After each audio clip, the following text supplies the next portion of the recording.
Distribusi logistik berupa kotak suara, surat suara, dan juga dokumen kelengkapan lainnya di Kabupaten Banggai, Sulawesi Tengah mulai dilakukan petugas.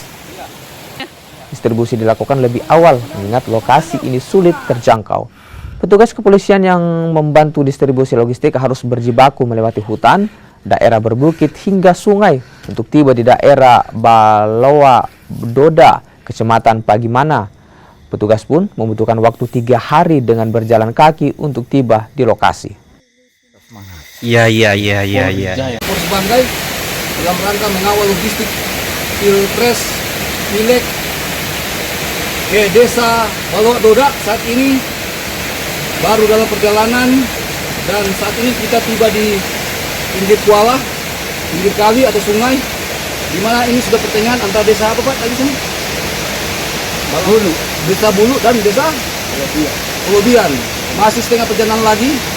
Untuk itu kita bermalam di Desa Pelobian dan besok kita akan melanjutkan perjalanan ke Pulau Doda. Sekitar kita akan memakan waktu 1 hari, 1 malam lagi.